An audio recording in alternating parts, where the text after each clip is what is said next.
I am Consciously Curious, a podcast for those that are searching for a career or are cultivating meaning within their own space. We've had anesthesia providers to barbers, dog behaviorists to airline pilots, white collar to blue collar, entrepreneurs to passion projects. Life's too short to not produce meaningful work.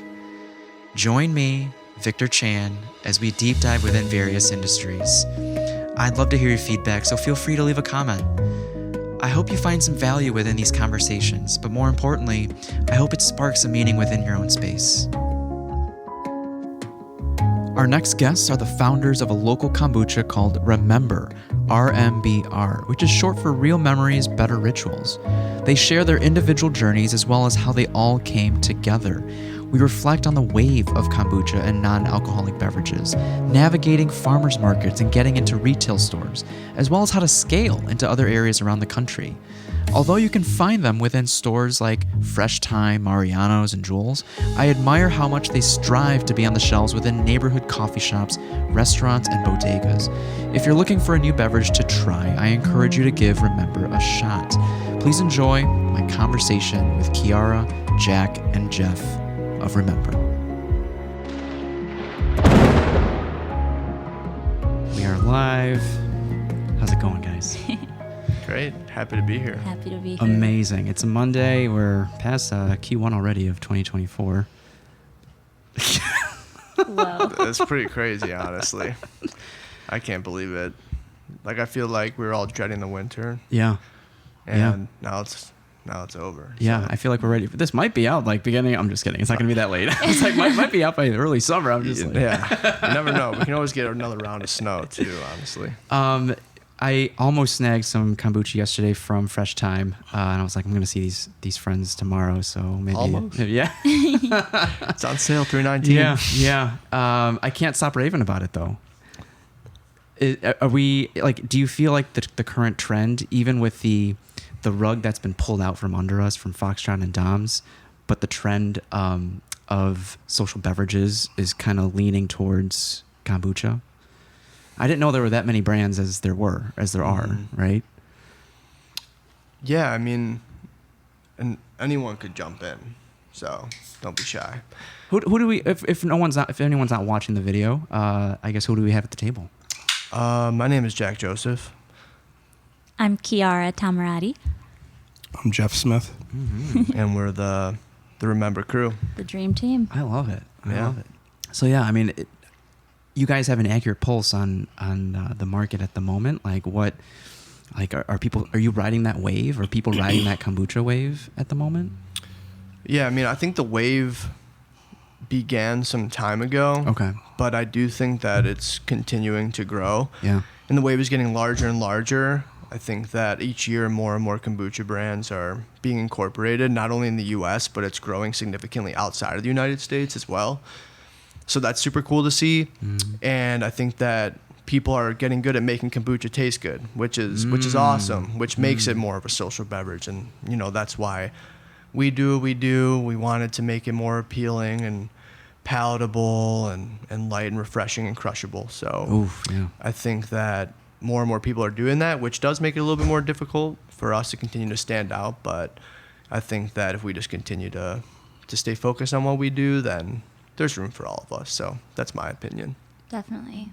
I think that there's also like the wave of people who are learning more and more about their gut health. Like I know Netflix just dropped that gut health Yes. documentary. And so I think as that continues to grow, kombucha is always going to continue to grow as well, because it's such a, you know, it kind of goes hand in hand with gut health for the most part, in terms of how it's marketed too. So I think people are just becoming more aware of how they can add fuel to themselves. Yes, like what they're exactly. actually like being intentional on what they place into their bodies. Exactly. Yeah. Jeff, anything I think to add? the way that I've been seeing it lately is, you know, I think there's just an evolution that's happening in kombucha, and, you know, it kind of runs hand in hand with conversation of like gut health that we're seeing. Like, yeah, that I watched that Netflix special and was like, cool.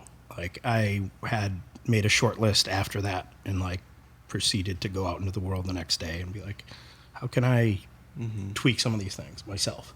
But then, like, you know, being out and like visiting customers and seeing like this hybridization of like kombucha. Like there was people that were kombucha producers that then stepped into, you know, I want to make a healthy soda. And now I'm seeing the merging of the two. Like today, Jack and I were talking about a brand that predominantly does kombucha and then has now made a probiotic soda, which like, I think, you know, you take that away from, you know, the kombucha aspect of like that good bacteria that I could put into a beverage. And so you're starting to see these kombucha producers, you know, step over that line to become a beverage producer. Yeah. So, which is really interesting. And there are a lot of people. I see more and more people daily getting into that space. At its core, how is kombucha defined? I would say kombucha is it's a fermented tea, like a probiotic tea. It's not naturally carbonated. So in order to get carbonation, you have to take the oxygen away from the fermentation and make an anaerobic fermentation, because then the CO2, the carbon dioxide that's created, will be retained, and that'll create effervescence. So to people that do ask and come up to us at the market, I always say it's a bubbly probiotic tea. But again, it's bubbly post the primary fermentation, whether you're forced carbonating or whether you're just taking away the oxygen and letting it carbonate on its own. Yeah. And does it have to be organic? Does it have to be raw? Does it have to be unpasteurized in order to retain the kombucha essence? I would say so. Yeah, I think it's really important. And there's actually a Kombucha Brewers Association that a ton of kombucha companies are a part of. And they actually created a standard of what it takes to be a true, raw, authentic kombucha, to even be able to call your kombucha a kombucha. And I feel like those guidelines aren't being followed 100% at the moment, but we do, and we want to make sure that we maintain that integrity. So, are there any repercussions, like a slap on the wrist, or is anyone even keeping an eye? At the end of the day, are the consumers keeping an eye on these labels? Like, so not really a slap on the wrist right now. I think that it's more of a self. We have to be responsible and accountable for each other and ourselves, and I think that consumers are becoming more intelligent every single day. Yeah. So it's hard to fool people at this point, but I think that it's still possible. So to have integrity from the very beginning. Yeah, 100%. Yeah. I want to hear about your individual journeys and how it led up to the three of you founding Remember. If we can just like, did you all come in? Where'd you all come from, and how did you all coalesce together? Yeah.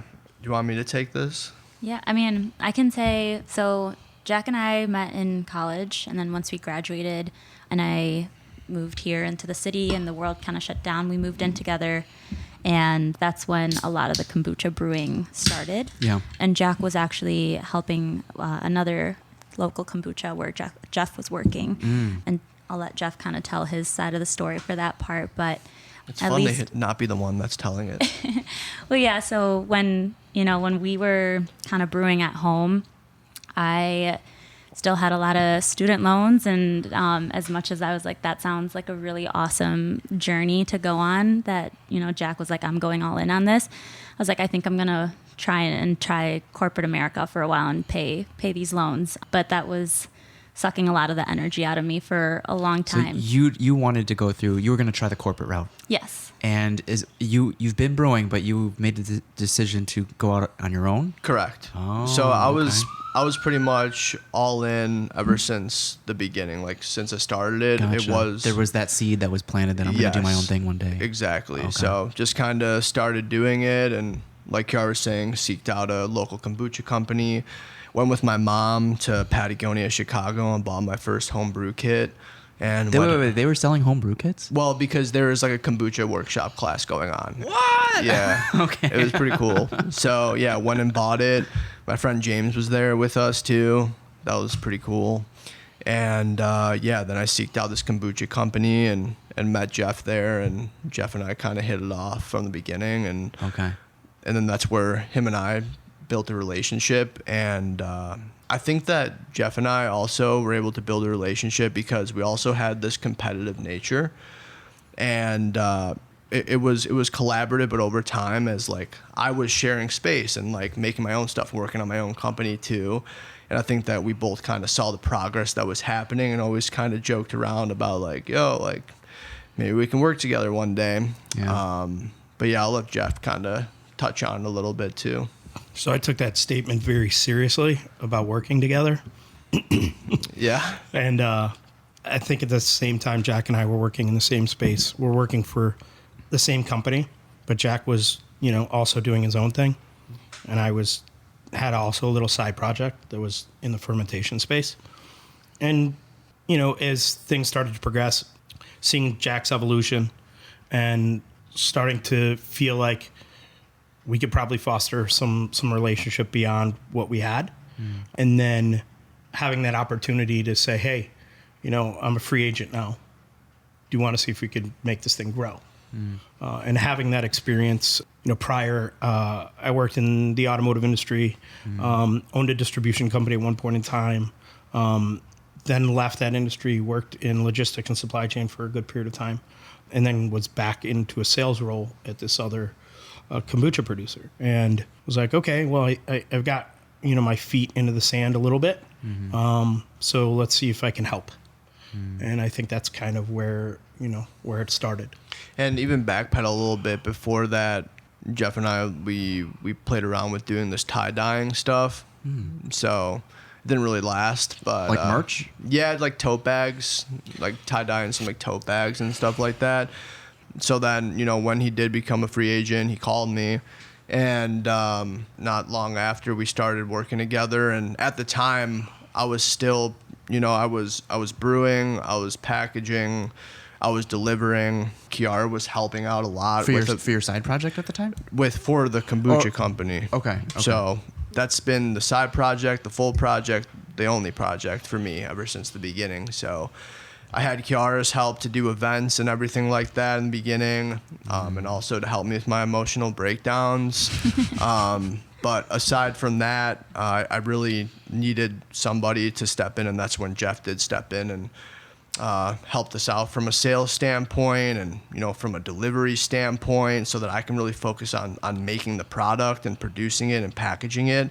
And that's where Jeff stepped in to help grow the brand and bring us into new customers, help us get the product to the customers, and ultimately was able to help us get to a point where we were able to bring Kiara on full time last May. I'm sure that was a great feeling. It was a phenomenal feeling. It was a very great feeling. Yeah. What were some prior experiences leading up to Remember that has helped you become effective at your roles? And I'm sure there's many hats that you wear in your individual roles as well. For me, Yeah. again, if I'm talking too much, just let me know. I'm usually pretty quick with answers. But for me, I think it's because I've done every single step in the process. I know what it looks like. I know how it's supposed to be done. I know how it's supposed to be done right. So I think that having that level of experience really benefits the overall organization and is going to help us in the future as well when we go to hire new people, because I know how it's supposed to be done. So there's a lot of benefits to wearing a lot of different hats, and we do all wear different hats, but I've literally done every single thing. Like, there's not one person that would come into this organization and will do something that I've never done before. So I think that brings a lot of value to the business and is what helps us be successful. It sets the tone. It sets a standard. I'm curious if you are looking forward to that day where someone brings something that you're not aware of. I'm open to it. Yeah, right? I'm definitely open to it. People that are smarter than me, come on down. I'm okay with that. So that's what I want. I mean, I want to surround myself with people who are smarter than me at certain things and better than me at certain things. Right. I think before, as a good manager should know what the role that, they're managing and how they can be the most effective. Sure. Right. Kiara, you always had a marketing background? Is that what you studied? Like, what did you study? So I actually studied human biology in undergrad, and I thought that I wanted to go to grad school for dental school. Okay.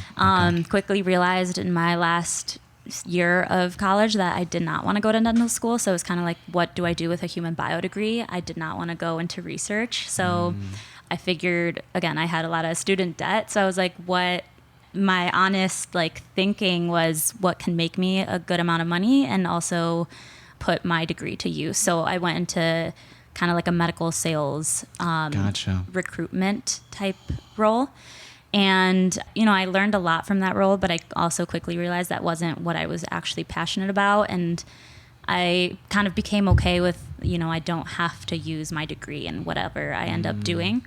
And like Jack said, just helping out with a lot of the markets and interacting with people and kind of falling in love with that process. It was kind of like following the mystery and not the mastery. It was kind of like, okay, this is something that I enjoy doing and I'm curious about and willing to learn. And, for my personal use, I go on social media. I'm a quick learner in terms of like that kind of stuff. So I figured that could be a fun thing for me to take on. And when we talked about it and I jumped on to the role, I felt like it was something that I finally found like, okay, this is what I am meant to do or really want to do. Yeah. But yeah, I have That's no like interesting. formal, any sort of real knowledge about marketing and things Yeah. like that. But I think it's sometimes you just kind of like leap and the net will appear, and that's what I've been doing. And so far the net has appeared, which is a good thing. What were some resources that helped you gain a level of mastery? Honestly, like reaching out and asking questions around the people that I know that I see are doing a really good job. When we go out to events and if I see or meet someone who knows more than me, just asking questions about how they're doing it and learning from them and being open to trying new things and failing. If you post a video and it gets 2 likes or 2 views, it's like, okay, well, I put myself out there and then I'll learn from that and I'll continue to grow hopefully from there. So I have not reached mastery, I would say. There's levels to it. I guess like very quickly, in all the realm of marketing, is there one aspect that you're truly excited about at this moment, whether it's tastings, SEO, email marketing, social media marketing? Is there one that kind of tickles your fancy at the moment? At the moment, I would say experiential like events and things like that. Just being able to put together a space where, our kombucha, again, stands for Real Memories, Better Rituals. So any type of event that I feel like can foster those real memories and those better rituals, and seeing that in live action is like, that's what really fills my soul. Like being able to see people interacting and having conversations and doing an activity while drinking the kombucha. That's what I really like. Yeah. Yeah, we're going to manifest a live episode one day. Yeah, that would be awesome. Let's do it. Jeff, I know you're a human of many hats. If you could pick a few that has led to you excelling at, in some aspects, a deep question that I want to ask you guys is like, how do you three maintain, if you care at all, and this is kind of somewhat an ego thing, but like maintain the face of the company if Jeff is like the main person getting new clients? If you guys care about that stuff at all, right? And I like, for me, at the company that I run, I'm one of 2, but I feel like I've become the face of the company. When we were at UIC, it was very much so 50-50, and it's technically 50-50, but because the other person does all the online classes, none of the career fairs, none of the shows, I want to see more of him. And I don't know if you guys care about that stuff at all. And I know Jeff has killed it for Remember as far as sales. Not to get too far ahead, but Jeff, like what experiences has led you to kill it at your role, and do you feel like you would, that you are taking more of the face of the company? That's an interesting question. Yeah, I think go back to when I was a wee lad. Like I was always, I come from a house of educators. Okay. My parents didn't have a hustle. I'm not sure where it came from, but I had it at a very young age. Like the entrepreneurial bug? Yeah.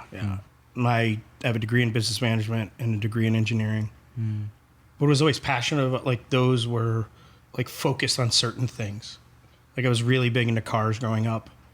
So like my engineering degree was reflective of that.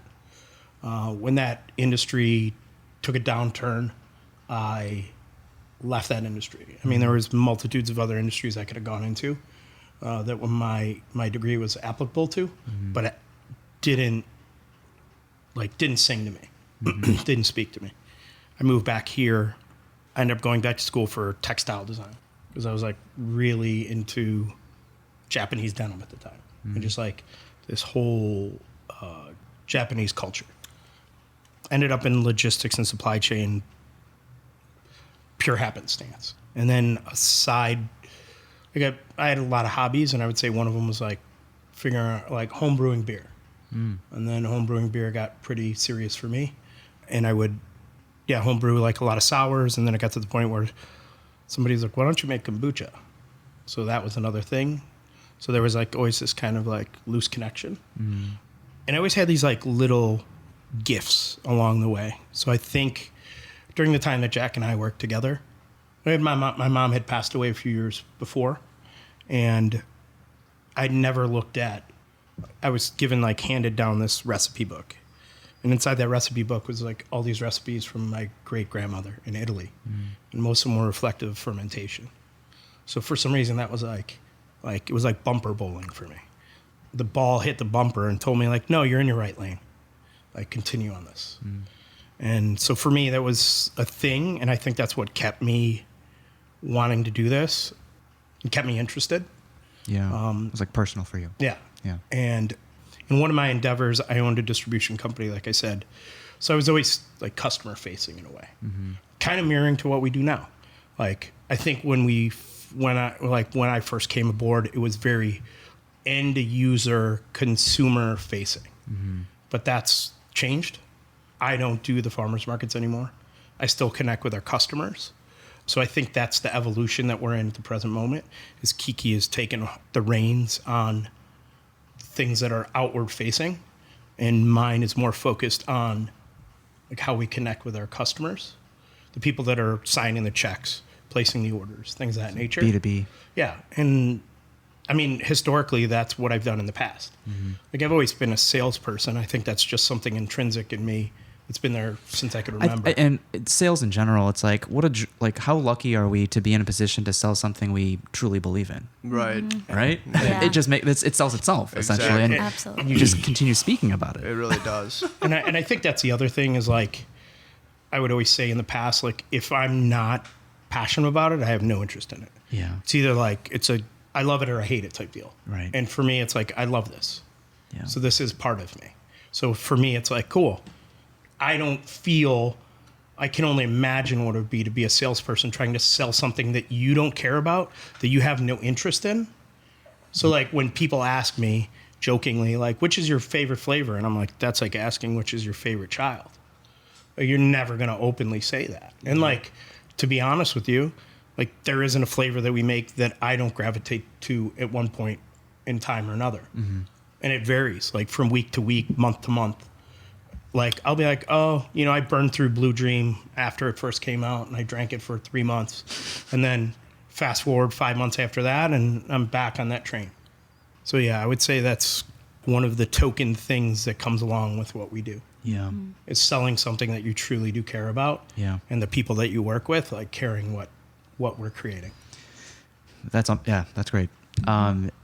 Going back to, like, being the face of a company, when I just reflected on it, I don't know if you guys feel the same way, but like I guess if I want this to last beyond me, why should I be the face of the company? I don't know if you guys feel similarly. For me in the beginning, it was a little bit difficult to let go of. Okay. Because as the primary person that was doing a lot of the things, Yeah. and then bringing other people on, it's hard to let go of those things. But as we've grown, I've learned to let go and to be okay with letting people do what they're really good at and allowing me to focus on what I'm good at. And ultimately, I'm doing most of the operational stuff to make the business work, and also doing all the product formulation and research and development for all of our products. And that's really what I love to do. So although I'm not super customer facing, I don't view that as a problem. In fact, I think that if there's more people getting out to our customers, then we're doing something right. You know, if we're not at the farmers markets anymore behind the booth, we're doing something right. I think the next step for us is to really cultivate a powerful community within our organization that we could continue to thrive off of and continue to complement each other's strengths and support each other and continue to eradicate the ego that arises within us so that we can all just do what we're best at, because at the end of the day, that's what's going to make the machine run. So. Right. Yeah.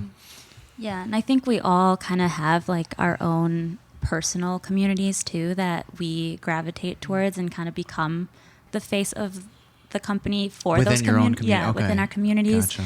And Right. on top of that, though, like I think it's so incredible when you find someone that is as passionate about what you're doing as you are, and then so you know, as we're growing and looking to, right now we just hired on like a group of field ambassadors. Nice. And you're interviewing these people, and you know, you always think like no one's going to ever love what this product as much as we do because we're so in it.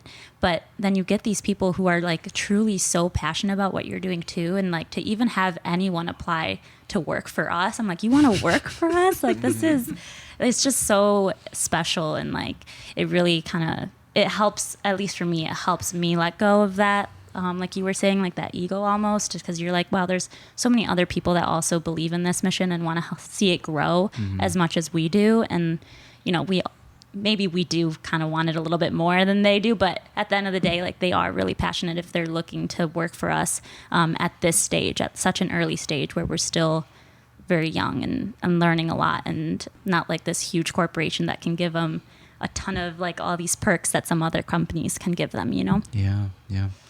How long or how old is Remember going to be this year? 5. 5, and it wasn't always called Remember? We started as Community, also known as ComCom. Yeah. All the OGs know us by ComCom and still call us ComCom really? today. Okay. It's pretty funny.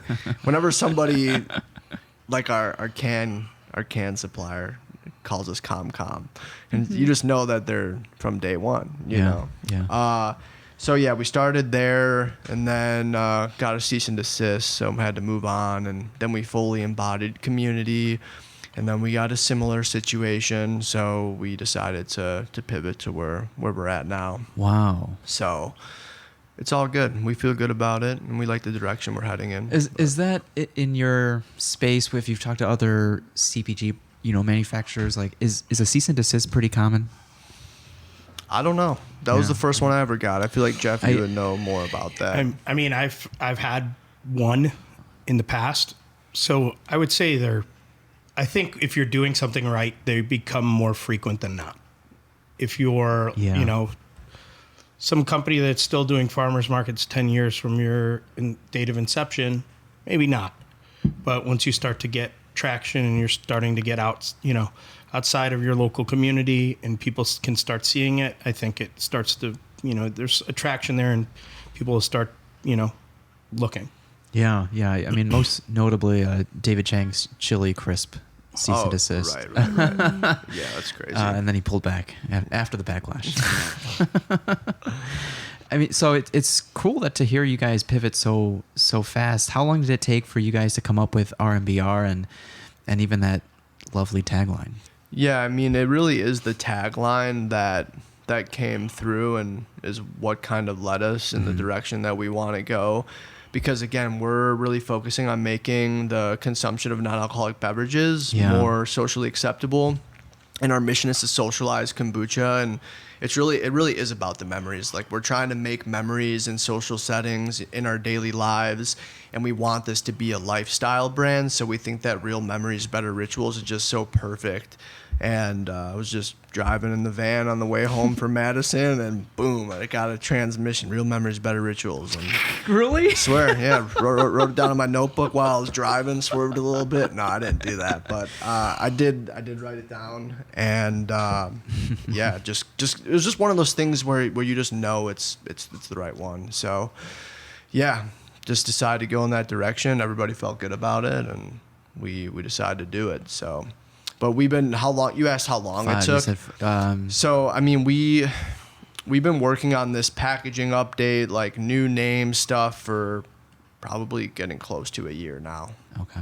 Yeah, and we're just getting ready to roll out updated packaging in June for a new retail partner. Wow. So, I remember we had our first meeting about the conversation of changing the name and the packaging, and it was in our office space now. It was on the roof, and it was warm out. And this was rewind a year ago. Right. So it's about that time. exactly. That's So, awesome. Wow. It's also interesting because I think we've all had these conversations of like, we love that we make kombucha, but we also see, that we can make other things that people, will find beneficial. And, there was this kind of dialogue that we had of like, kombucha kind of pigeonholes us in a way, like to being purely a kombucha producer. Like the name Community Kombucha. Okay. So okay. we're like, Yeah. because it's so, such a tight name, like where we're like, cool. So it kind of like, in some respects, was a blessing in a way, because we were trying to figure out how to do this, and it was kind of handed to us. I'm curious how many people reach for your beverage without even knowing it's a kombucha, because they love the can art or they love the tagline, and then you try it and they're like, this is what? This is kombucha? I think a lot. The butterfly draws a lot of people in. So, and then they see it's kombucha, and then they might get scared. But Yeah. no, They pick it up. People They like know it. it's kombucha. They put it back down, and then we have to convince them to try it. Because I think the number one thing we hear is, I don't like kombucha, but I like yours. And so it's like, okay, so now it's like, how do we convince people like to try it if they tell us it's like kombucha's not their thing? It's just that hurdle where it's like, I just try it. Yeah. Not gonna kill you. It's No, not- don't make yeah. your mind until trying it maybe 3 Yeah. times. Yeah, I mean, come on. It's not gonna hurt you. Or I think explaining to them that it's different. It's not like other kombuchas out there. Yeah. Where, we're going back like to farmers markets, people will be like, I don't like kombucha. And they'll be like, ours doesn't really taste like kombucha. At least what most people would probably associate with the reason why they don't like kombucha. And that sour vinegary taste, or that overly acidic, taste, vinegary smell. Yeasty, like Yeah. And chunks of jellyfish floating around in a bottle. And What was the name of that? Scoby. Scoby. Yeah. But like, That's cool if that's your thing. Yeah. And then you give them this product that's, been tweaked and been refined and made it a more social beverage. And then they Yeah. try it and they're like, oh, this isn't. So I wonder if people claim because they don't see the SCOBY, it's not kombucha. I don't think so.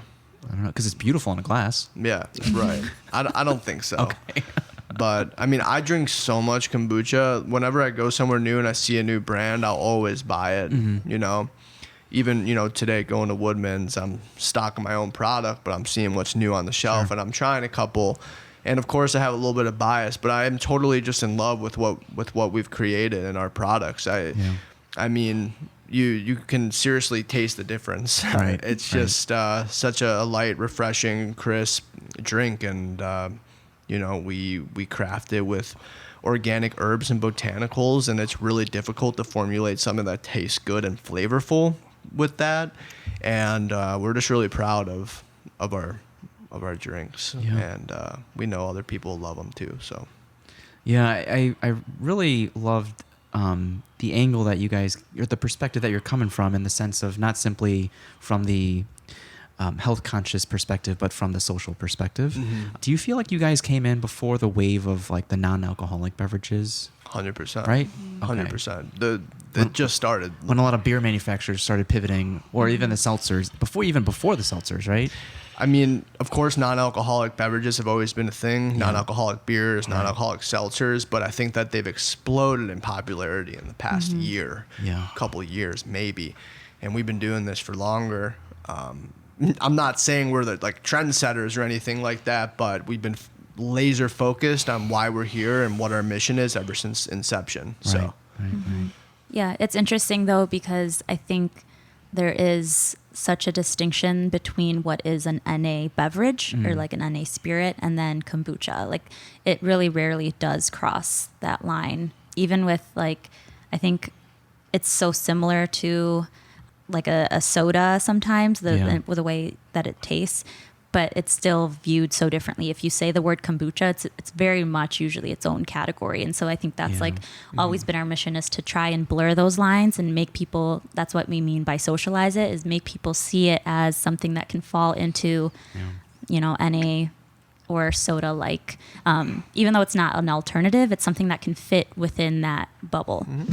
Yeah, I mean, I would. There's completely separate categories, but I would read, like, if I were to compare this versus like a seltzer water or like a Waterloo, and I'm just like, it's an easy choice. Thanks. I think mean, so. Today I purchased beverage that's made by a kombucha producer, but it's a soda, and I was like reading it, and I was curious like how they're like what they're using for their biotics in it, and they're using kombucha culture. So to me, it's like they've, I don't know if I want to say hacked. In some way they've hacked how to make a prebiotic or probiotic beverage by using the culture out of kombucha without needing the fermentation time of kombucha. Right. Because I think, like Kiki was saying, like we're trying to blur those lines, and I think everybody else is in this similar boat. Like probably in the same boat of like, how can we create something that people gravitate towards? And I think Olipop started it. You see everybody else kind of doing this, this probiotic soda. Yeah. And now, before they didn't even talk about like what cultures they were using. And now you see that people are making sodas with the kombucha culture in it. And you're like, okay, like it's the merging of the two. Gotcha. Jack, personally, how long have you been in the fermentation space? And what were some lessons along the way that you wish you knew sooner? So about 5 years. Okay. Oh, okay. So, wow. So, I mean, we brought the product to market in September 2020. Yeah. So our first real year of business was 2021, but I've been working on this since. But what about what personally, like for yourself? For myself. Yeah, like cultivating this skill. I didn't start fermenting until the idea of starting a kombucha company came up, but I've been consuming kombucha ever since I was in middle school. Oh, wow. What? Because your parents or because your friends? Honestly, because of my brothers. Oh. We always kind of had a fascination going to the grocery store and trying new things, and they got this kombucha with chia seeds in it and tried it out, thought it was gross, and then fast forward to high school, my mom came home with the watermelon GT, and I loved it, so I started buying liters of that and bringing it home and bought it in college. My roommates thought I was crazy because they're like, dude, you're buying kombucha over like a 24 pack of beer. But yeah, so in terms of my actual fermentation journey, started about 5 years ago. Okay. And I would say the biggest challenge for me was figuring out the balance of, making it just acidic enough, but not making it overly vinegary so that it's something that I can consume and still feel healthy and retrieve the benefits of the elixir. So, and also maintaining the integrity of it. So I think one of the main things I wish I knew was how to, like, what proportions of sugar and also tea to use, and also learn what is Brix. I didn't even know what Brix was back then, or what a proper pH level was, or, total dissolved solids and gravity and all those things. These are things that I didn't even know when I first started that I think would have helped me really kind of hone in on the art a little bit more. But that fortunately came later once we started doing it a little bit more often and started selling the drinks. Of course, we wanted to pinpoint it and learn those different things. So I think that became really important to me, is how can we create a consistent beverage, and really comes down to, what our critical control points are, and, what target levels of sweetness and dissolved solids we're trying to achieve, and gravity and stuff like that. So that's a lot. Yeah. There's a lot going on there. Yeah, there is a lot going on. I'm definitely not a chemist, so. Before we had the official Brix reader and all the official tools, it was his mom and myself and just family just trying it and seeing if we spat it out or swallowed it, basically. How many would you spit out? Honestly, a decent amount. I mean, I probably made 30 different flavors. Yeah, we in like little growlers, and people would come over and buy them from me for like $20. Oh, nice. Yeah. Sell them out of the charger, but the lavender was one of the OG. that was the Oh, first okay. one where we were like, Yeah. yo, like this is This gonna be is- this is This is one one of 'em. because Yeah. the color is so beautiful, it tasted super good, and so So that was you were infusing the botanicals back then too? yeah, always. Oh, interesting. The only one I did with fruit was our apple seasonal spice, and we gotta bring it back someday. It's so good. It is really good. Apple, cinnamon, turmeric, and ginger. But I used fruit, chopped, clean the honey.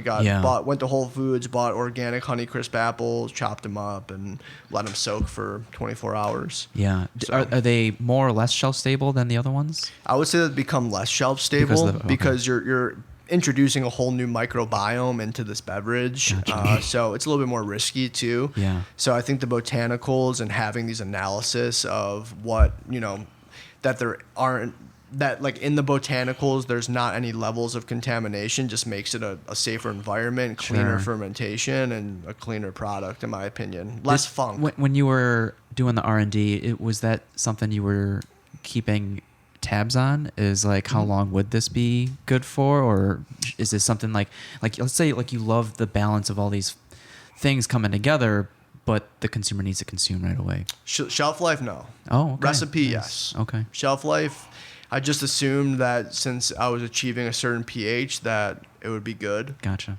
That's what I thought in the beginning.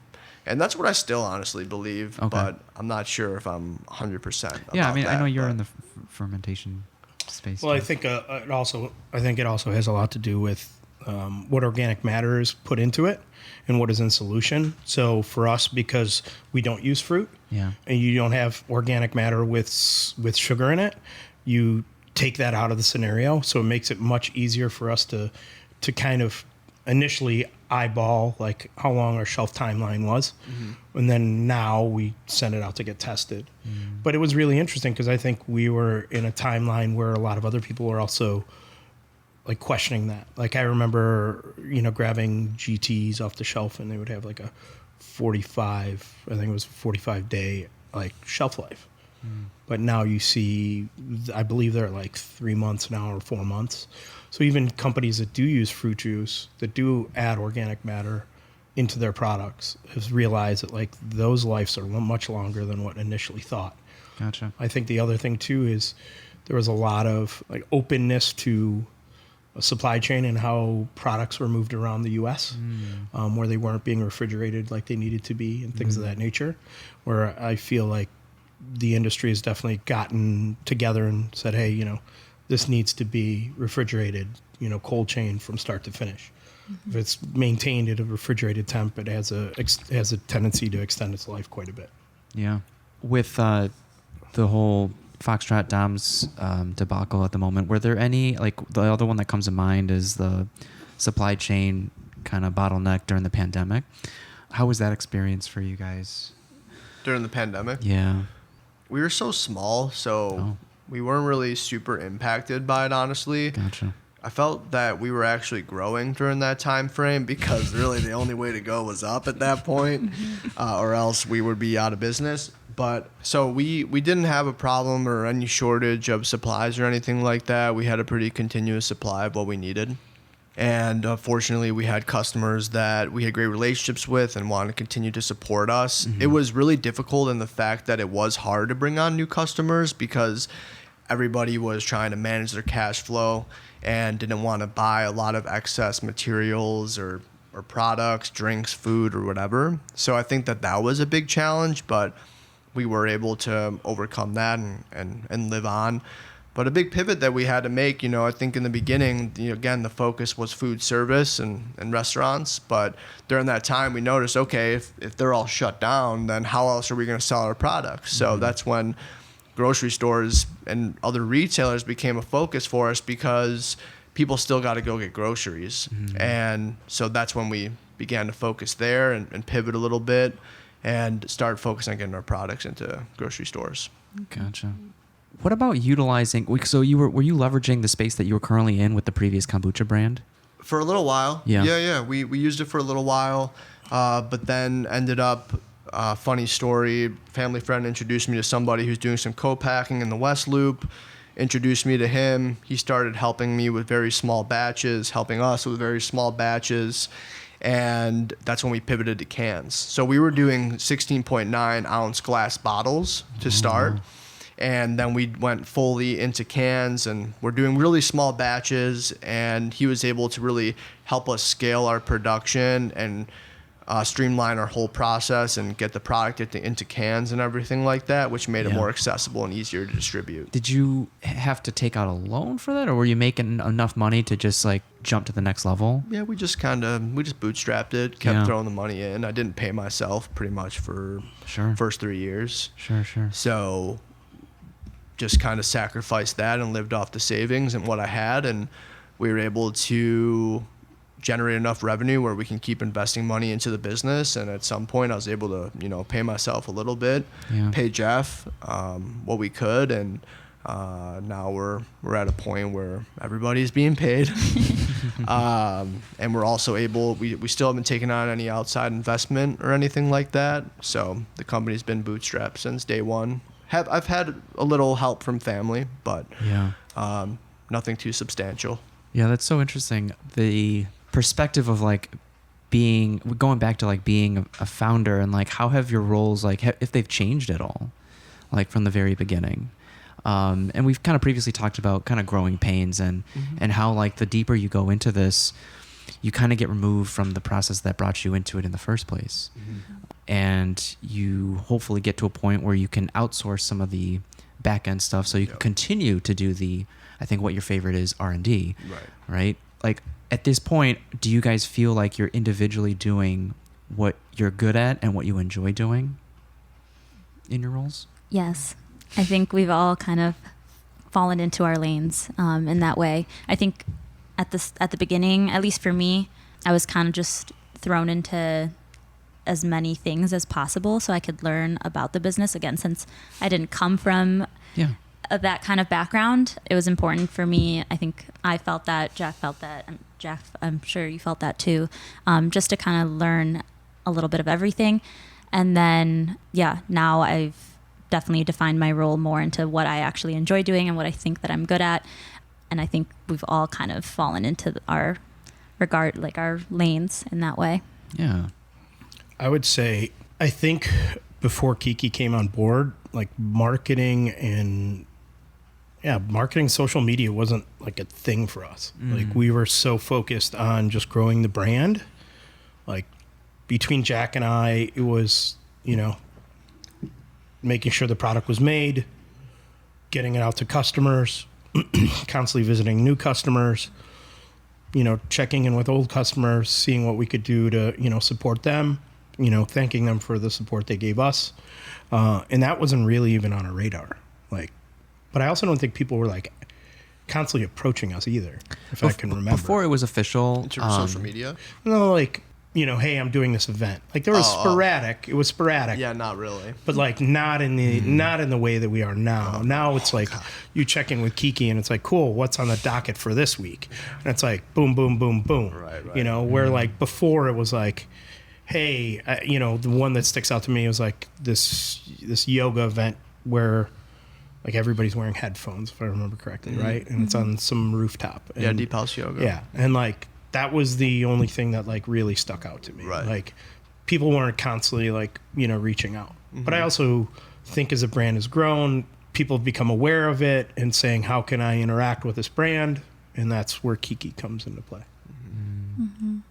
Yeah, it's like the power of like once you put yourself out there and make yourself known, people are like, okay, now we get dozens of DMs a day, and a lot of them are just asking for, free product, which is, it's great because, they see value in that way. But and I think now we're kind of getting to the point, it's like, how can we continue to work with these events and people in a way that's beneficial for both sides? Because like Jeff said, I think for a while, because we weren't seeing a lot of these partnerships, we were just willing to like, hey, just like get out there. And I think now we're just like, okay, now we need to start feeling good and being more selective. Feeling good in what we're doing and being selective exactly more about intentional. the partnerships that we take on. Yeah, and to add, I mean, again, I do agree with everything you're both saying and how we have fallen into roles and doing things that we like, but I know that we also all do things that we don't like to do. That's just the realistic thing of being still part of a small team, is that we're not, you know, there's still things that we do that are challenging that we would maybe like to spend our time doing other things. So that's still a real thing that as we grow, I think that we can continue to streamline what we do and really focus on our strengths even more. Is this via like automation apps or via like outsourcing to someone else? Or I think just bringing more on someone onto people. the team? Just more people. We need more bodies. Yeah. That doesn't sound good. We need more bodies.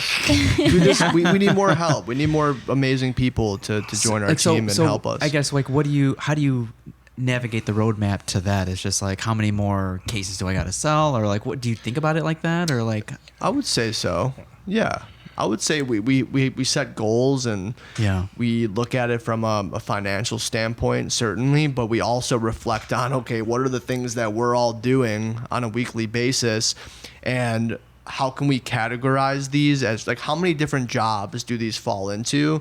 So just kind of putting that out there and thinking about what are the jobs that we can fill. And then when we are able to achieve our financial goal, then we're able to allocate that capital or that revenue that we're generating towards hiring people to do those other jobs. Does that make sense? It does. Yeah.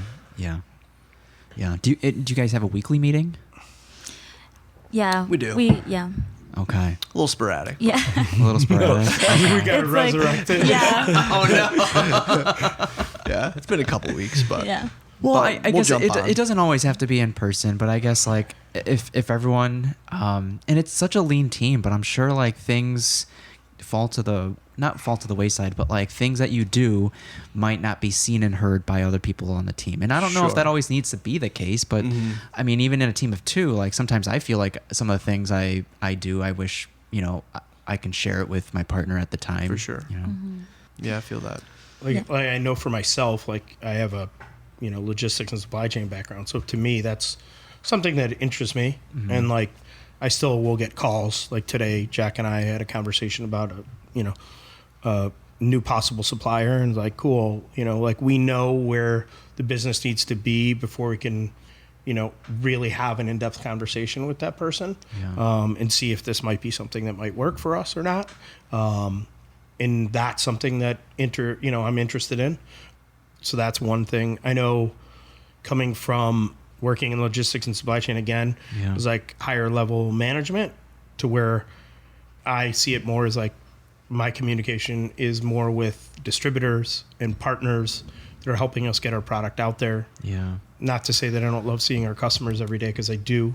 That's, you know, another thing that like really sparks me when I see that they love our product as much as we do, and want to share that with their customers.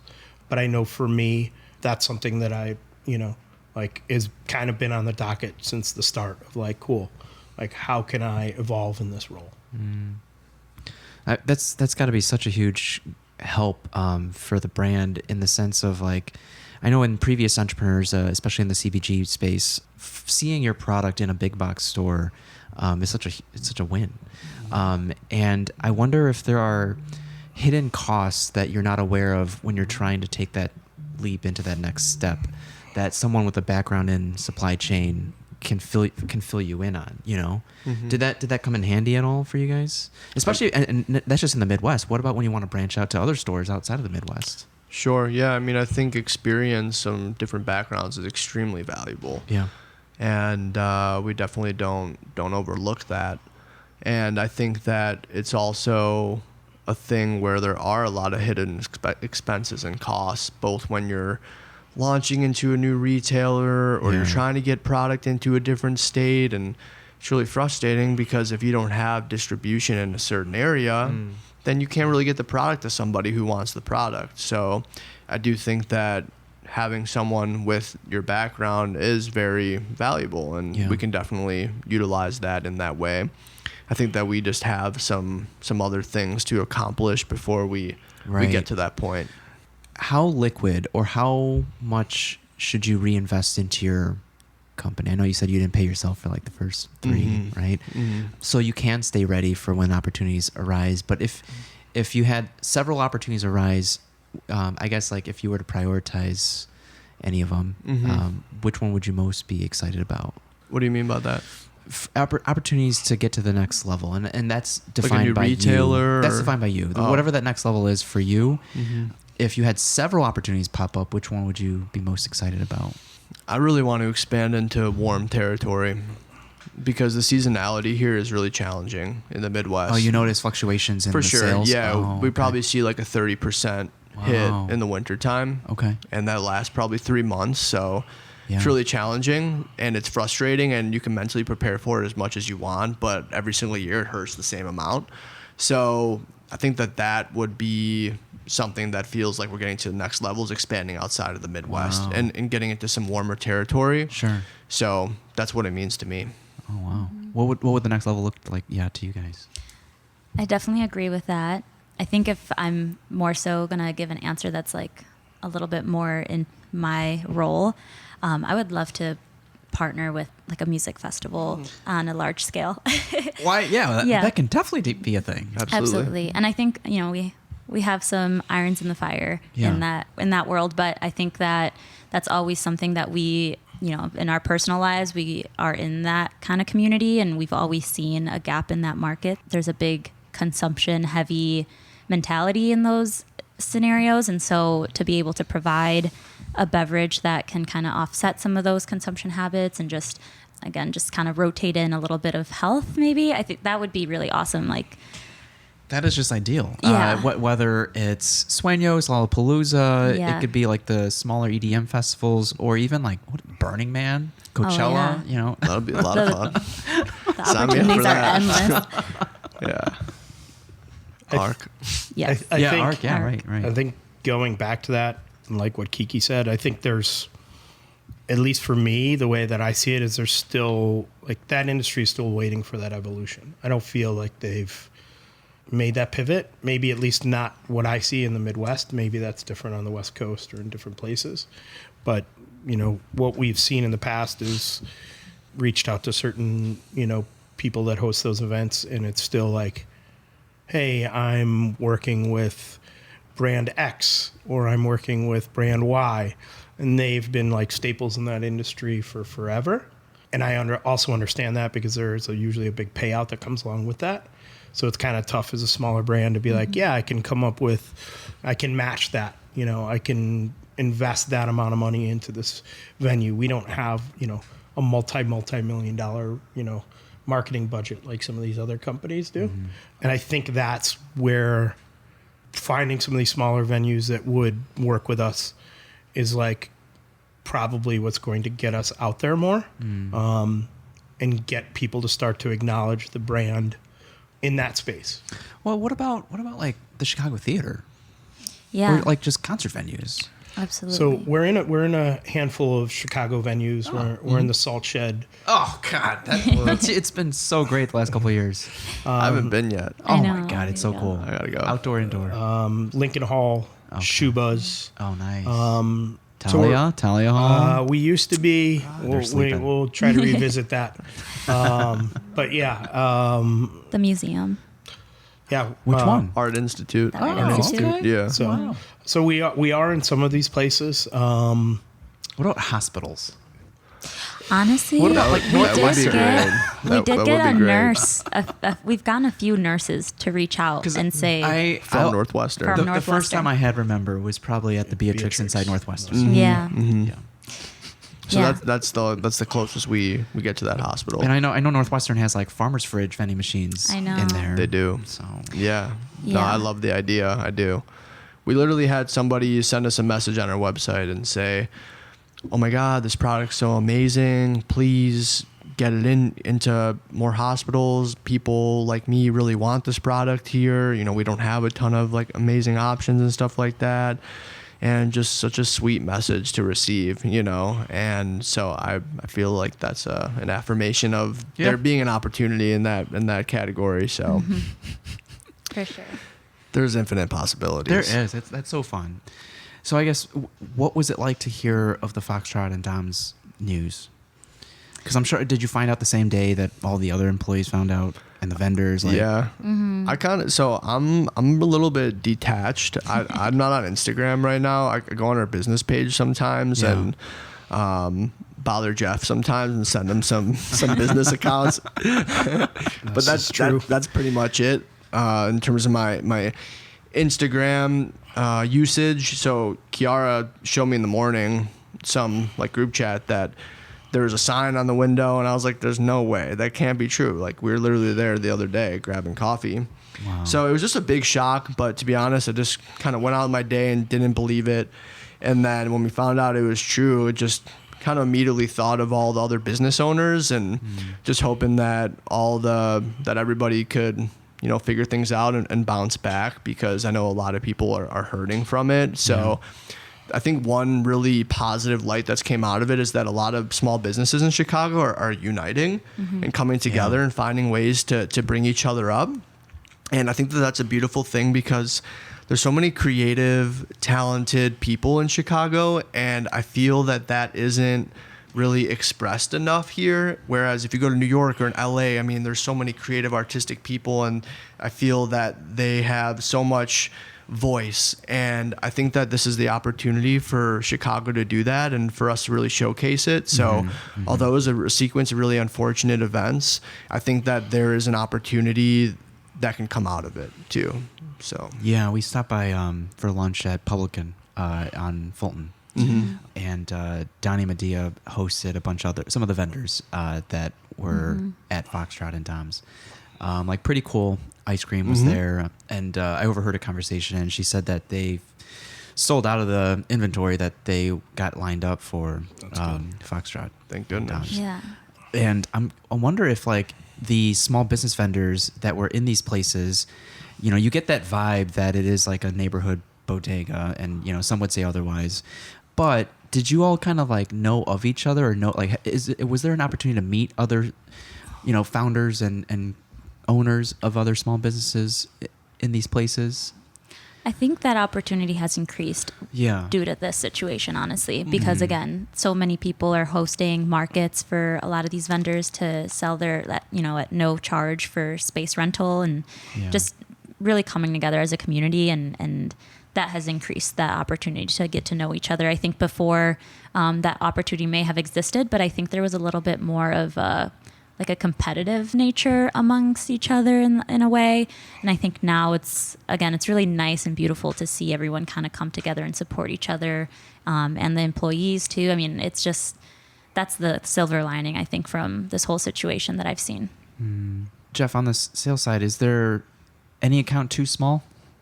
Or does it not matter? Because you know what? Like, I just thought about it. It's like, I think to retain the communal feeling that you're trying to cultivate, I really loved seeing you guys at Jumping Bean on 18th, right? Who doesn't Or love Casa del Pueblo. Like it's just like They're it's some so of the cool best to see you in customers. the box stores as well as the small neighborhood shops. 100%. I think it's really interesting to be able to like articulate like who our customers are and who we connect with, and like understanding how that relationship works. I'm not going to say that we're for everybody, and not everybody is for us. Anybody that has a fridge, I'm open to having that conversation.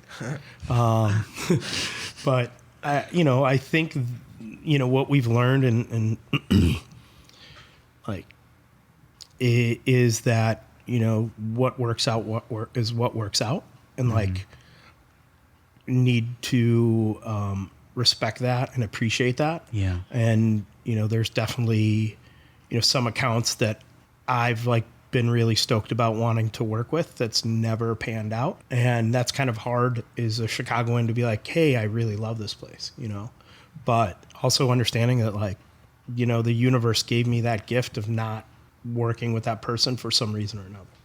Yeah, it's a important, like a difficult but important perspective to have, and maybe it'll work in the future. Yeah, and I mean, it's there's no never forever in most of these conversations. And the other thing that sometimes I realize is like sometimes it feels like ramming your head into a wall of like, why don't they see this? Yeah. Why don't they see what I see? And sometimes it's it could be a multitude of reasons why they don't. And ultimately that comes down to them, not me. or us, and just acknowledging that, like, hey, you know, there are definitely other people out there that are interested in what we do and wanting to support us, and less focus on energy there. For sure. Yeah, I think so I used to do door-to-door sales in college as like a summer gig, and one of the things that I Did you do learned, like painting houses or Cutco knives? it was like selling oh, people energy, and yeah, it was an interesting gig for sure, having to knock on people's doors. Crushed it though. You got a lot of no's. How many no's you get? Mostly no's. You got used to saying- Honestly, yeah. A lot of though, yeses. I did get because I'm have to say money driven, and that time college, so having to run from house to house until I got a yes drove me, and I got a few yeses. But one of the things that I learned from that job was quantity over quality, or quality over quantity, excuse me. And because, sometimes people will open the door and slam it in your face, and you have to just move on to those quality people.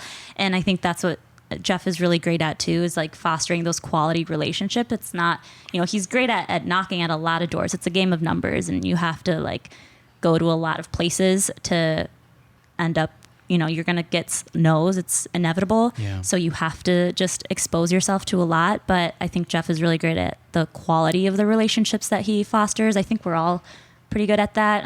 We genuinely, I don't think there's, again, I think the first time we met, we said this, but I really don't think that there's one place that we work with that we're embarrassed or, don't enjoy actually walking in there and buying or soliciting their place. But that's because we really value the relationships that we build. And I think they value us in that way too.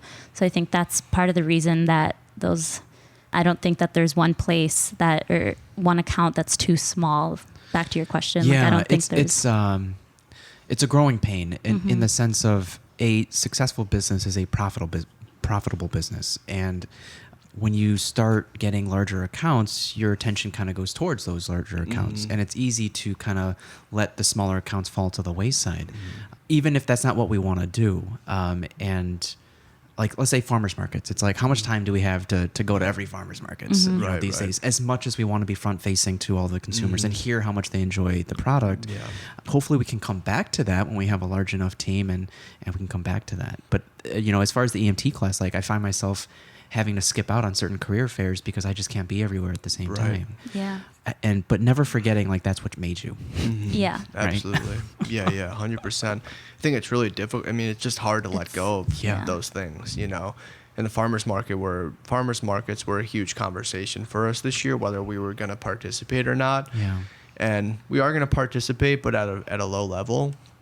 And just kind of be very mindful of where our energy is focused. Right. But yeah. Like you guys have a trike. What was the trike used for?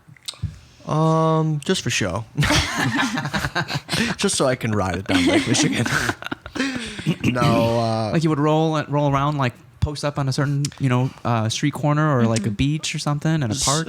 So originally we actually got a grant from somebody who was super kind and helped us get the tricycle. So I do want to mention that. It was somebody that we met at the farmers market. Wow. So just kind of shows you the magic and the power of farmers markets and the amazing people that you meet there. And the original idea was to ride along Lake Michigan and sell kombucha on tap because we have tap handles on it, but you need a permit and stuff like that. So originally we just went around and gave out cans for free, honestly, and then we started bringing it to farmers markets, and people love it. It's a little bit easier of a setup just because it's kind of a load in, load out situation. You do need two people, but it's an all-in-one situation. So it's a great marketing tool. We bring it to our events with Architects and stuff like that, and try to bring it to other events that we can. But again, it does require two people to pick that thing up. So yeah, that's kind of what we use it for right now, and we'd like to utilize it a little bit more. Yeah. I think it'd be cool to have a whole fleet of tricycles. Oh, okay. Yeah, but I'm just dreaming, so. That would be a lot of fun. Send out all of our ambassadors out on their own tricycle. Well, it makes me think of those like Red Bull cars, right? Yeah, right. Yeah. We just have bikes. Yeah, we saw a bunch of those on St. Patrick's Day, and actually that's, I think, what kind of sparked the idea. Is like, maybe we'll have a warehouse full of these one day. Remember Segways. Yeah, that'd be sweet. There you go. How many partnerships came out of farmers markets? Because I'm sure it's very cool to meet other business owners? The office workshops came from the farmers market. Mm-hmm. So we've started, corporate offices that have some sort of communal space. We've been going there and offering workshops and tastings, and that came from the farmers market. Honestly, also just like individual customers that we've built like a friendship almost at this point. Well, you never know who's like perusing through those farmers markets. For either. sure. Yeah. Absolutely. That's why you always got to be on your game. You never know. It's hard to say what number of people we've met from Yeah. it, but a lot of opportunities come from the farmers market, so that's why it's hard to Yeah. let go. I mean, I could give some shout outs. Yeah. Not directly farmers market related, but Tortuga's Hiking Club, their support has connected us to Architects, and shout out to Chris with Tortugas and Ashley with Architects Chicago. Their relationship there foster a relationship with us with Architects. Gotcha. And they've been a constant supporter. I'm sure Jack's not super fond of having to bring the trike everywhere, nor am I. Oh, but but we appreciate their support. Those are the two that I can think of like right off the top of my head. But I would say a decent amount of people have reached out to us because of those relationships. I also think being centric to Pilsen is another thing. So there's a lot of businesses and a lot of organizations that seem to gravitate or are focused here. Really? Yeah, so I would say that's another one that kind of comes to mind, at least for me. Mm-hmm. Yeah. Any advice for up and coming CPG kind of owners? Anybody wanna? It's tough. Like which nugget if you didn't have so many the resources that you have, like would you have considered like a shared commercial kitchen space to start brewing? That's what I did. Mm-hmm. Oh. That's what I did. Oh, okay. Yeah, with the kombucha company that I started working with. Oh, that was out of a shared commercial yeah. kitchen space. Okay, yeah, gotcha. so they allowed me to get a shared commercial kitchen license. Gotcha. But then we transitioned. I think one piece of advice is to stay focused, because there's so much noise and there's so many opportunities and so many trends and so many other people winning, and it sometimes feels that you're not winning when all these other people are doing so well. So I think staying focused on your own timeline and staying focused on where you want to go and not comparing yourself to others is really important for success. And I also think that being a little bit naive when you're starting a business is super powerful, because if I knew what I was getting into, I don't know if I would have started, honestly. So I think that those are a couple of valuable pieces of advice that. Oh, and I think last thing too is mentorship. You know, I had amazing mentors when I got started, and if you can seek a mentor that can help you out and is doing what you want to do, I mean, that's invaluable too. What part of the entrepreneurship journey did your mentor help you out most in? Getting started, you know, like how to manage cash flow, Okay. how to put together a budget, Yeah. how to can your product, you know, process, you know, manufacturing at scale. I mean, How's navigating like permits and licenses and? it's a pain in the butt. Yeah, right. it's a pain in the butt. Yeah. It's a lot more difficult than you'd think. You don't just walk into the city hall and say, "Hey, I would like my wholesale license, please." You know, it doesn't work like that. It takes a lot of hard work and time to get it. So. At what point does should someone pivot from using this as a hobby to a business? I think if you have enough money in your savings to support you for 6 months and you're starting to catch traction with what you're doing and you're already having some outside support and you're seeing businesses that are purchasing your product, I think that, because you need to go all in at some point. But right, It's like, when is the right time to do that? I think it's important to have some money saved up. Yeah.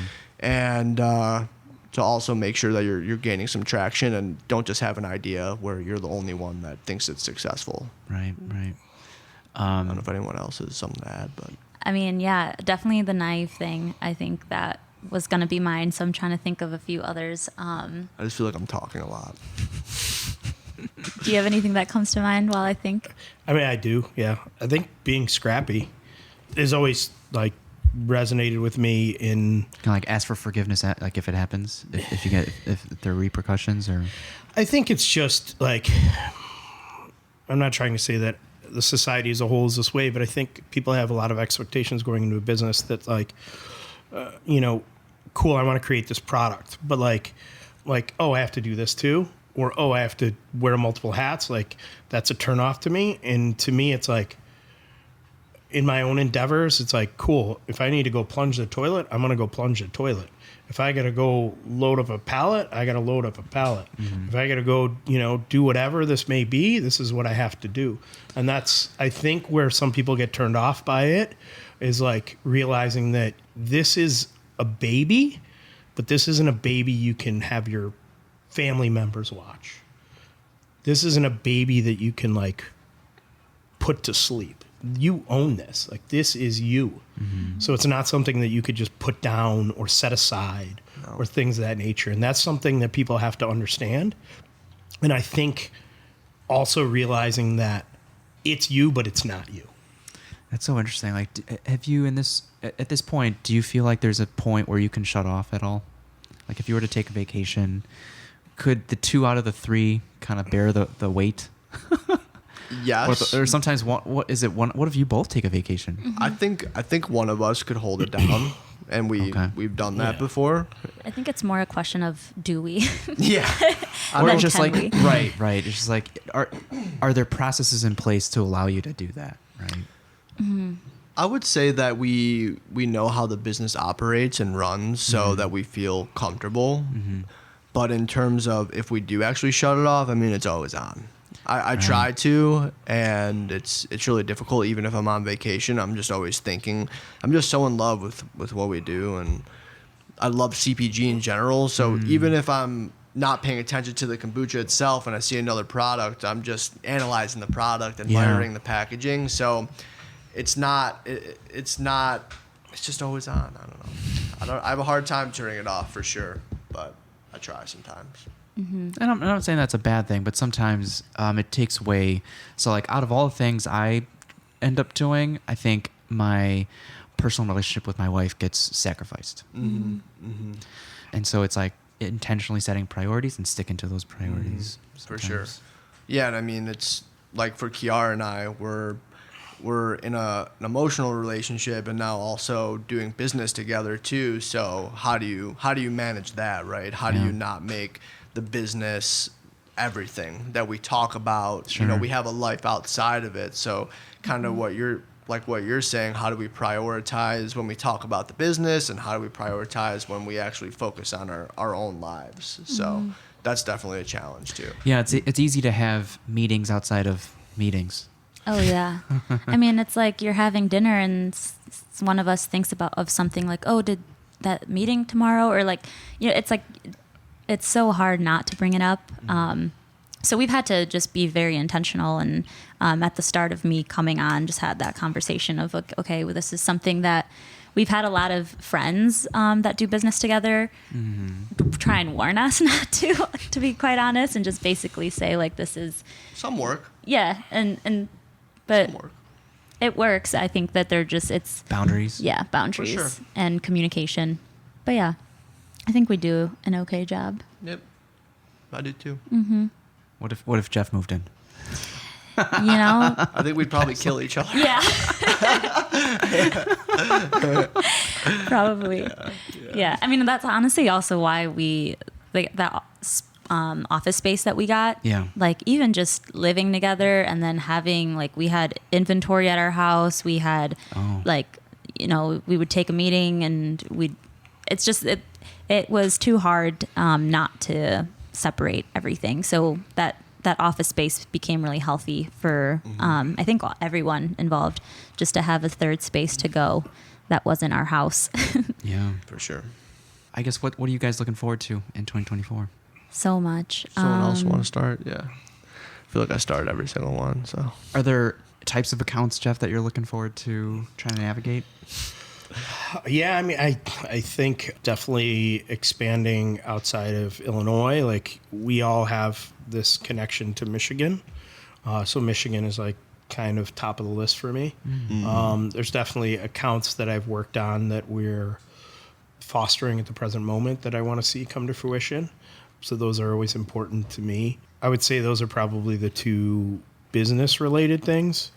What am I looking for in 2024? Personally, like, definitely would like to travel. do some travel. Like I said, I'm really into fermentation, so I'm gonna attempt to make my own wine for the first time here soon. So that's something else. I don't know how you feel about this, but in your ad read, I and it was true when I said in your ad read, I don't really grab beer anymore. So I know as What someone, about wine? yeah, I would, but it's when I had this, it was this over beer, right? And, Yeah. and I'm just messing with you. yeah, wine's there, but I don't know how you feel about like that personally. Yeah, I mean, to me, I used to be a big beer drinker and like whiskey and mezcal guy.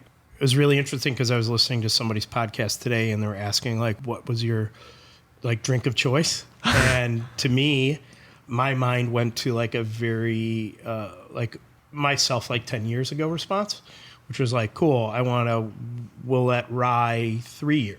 And it was like, I don't even know what that like is. where did that come from? You know, and I haven't drank whiskey probably seriously in 5-6 years. Yeah. And I don't gravitate towards beer really much anymore.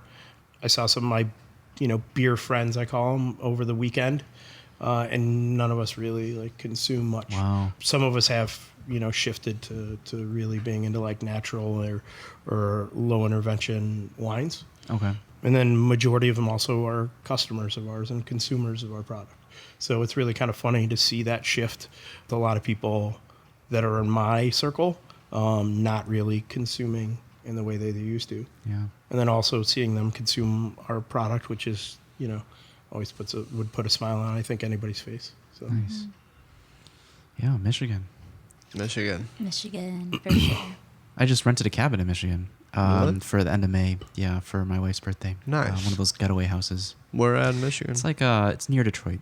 what? Yeah, you got to I gotta look up the name of the town. We're familiar. Oh, I okay. don't know if you just don't want to I'll- share. I'll- That's fine too. No, it's not off the top of my head. Oh, for sure. I'll pull it up after. Anything else you want to share that we haven't talked about, guys? I would just say, professionally. I mean, I think one thing that I would love to bring up is our collaboration that we just released a artist series. It's our first one. We collaborated with David Huh, and he did this beautiful can design. It's an original art, and it's an orange cream.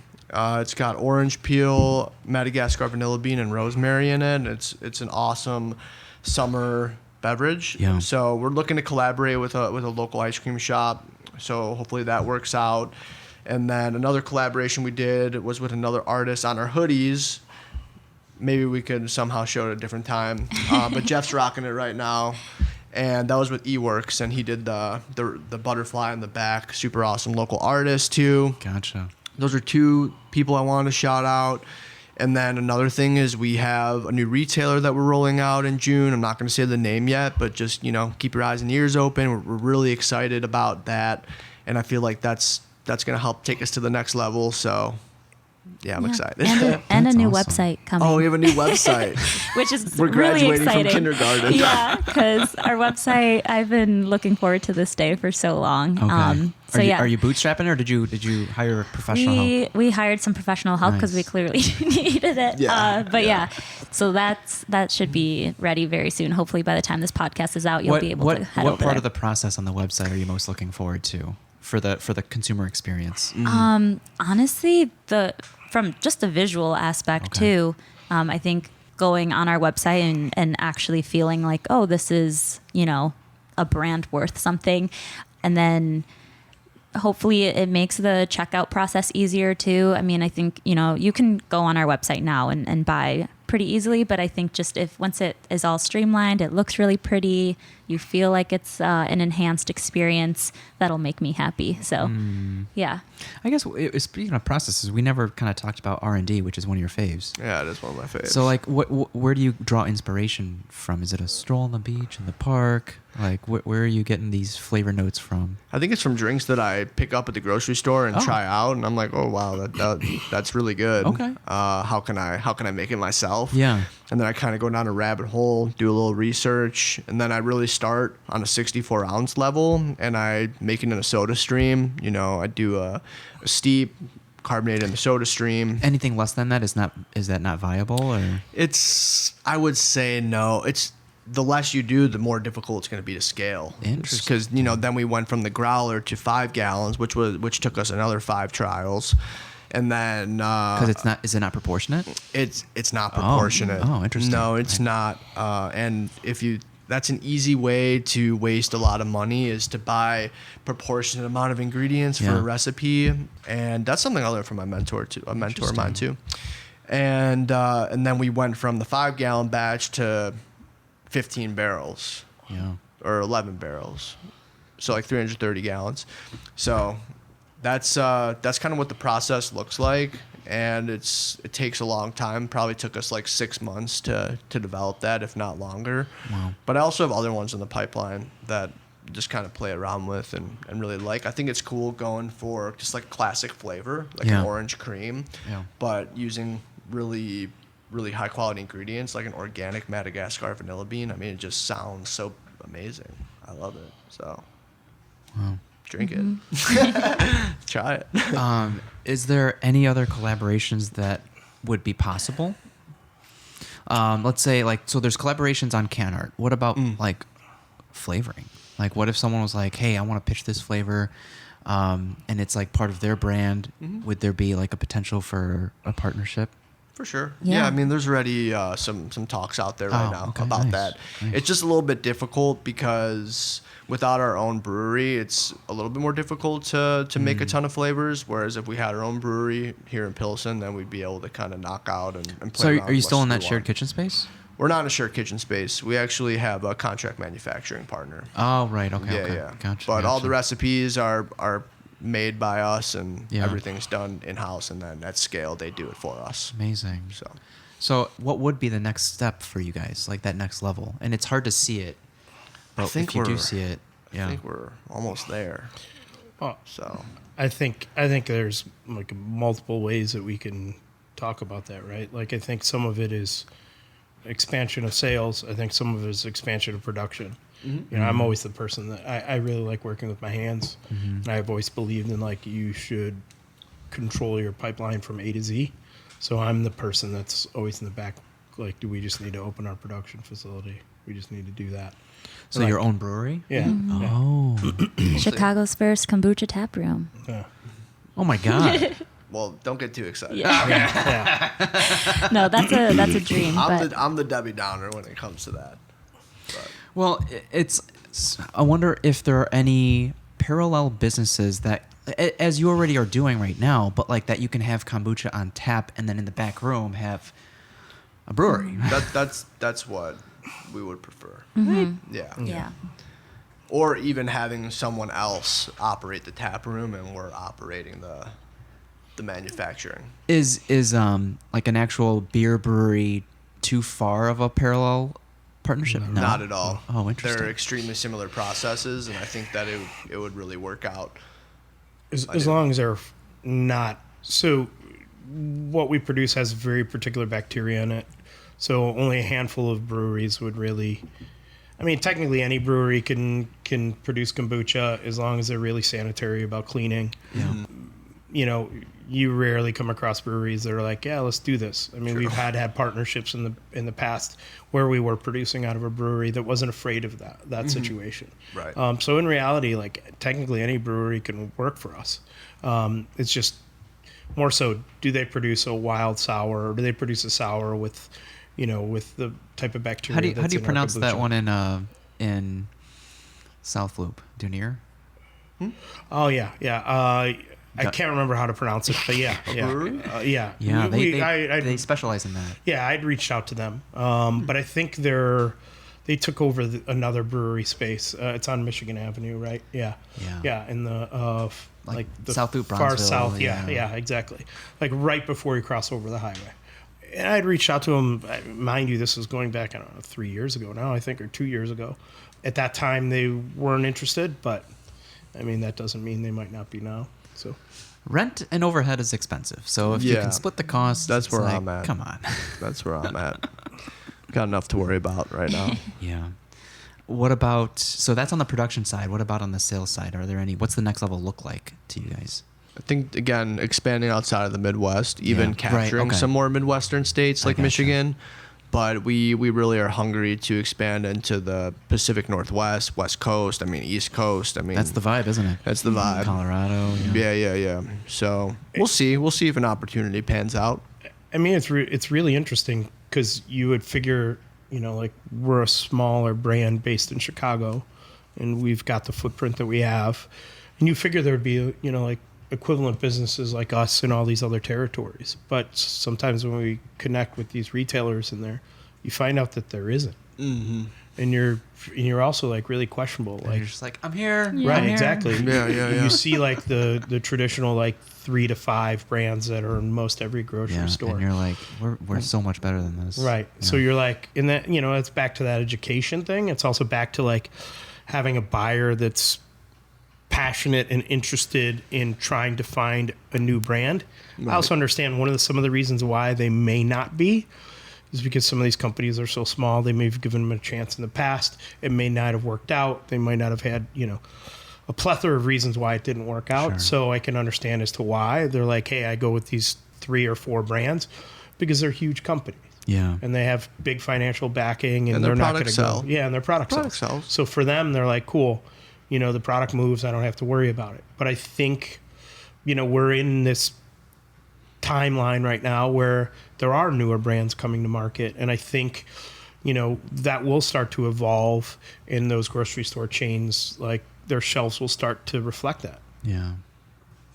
Mm-hmm. Yeah. Nationwide placement would be really nice. Okay. Yeah. Awesome.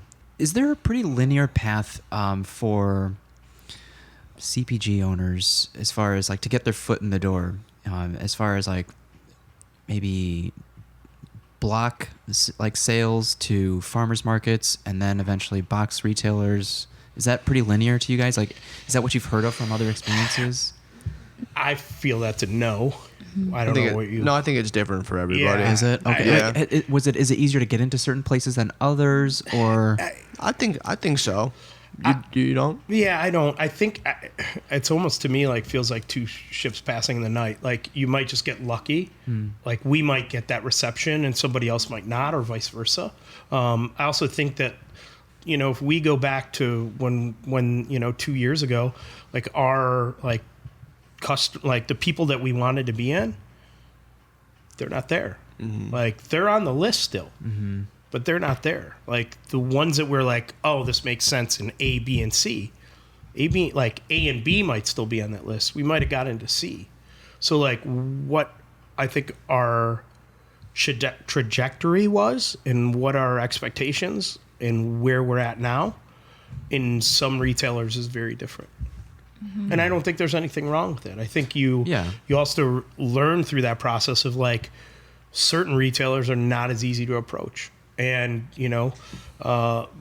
finding out who that like key person is that makes those decisions, finding out who those people are and being able to communicate with them. Okay. Yeah. I think for anyone listening that has an idea to start a CPG brand, though, there are programs within, like Target has a program that's kind of like a mini Shark Tank for new emerging brands. So I would suggest to look into those. I think that's a great way to get your foot in the door.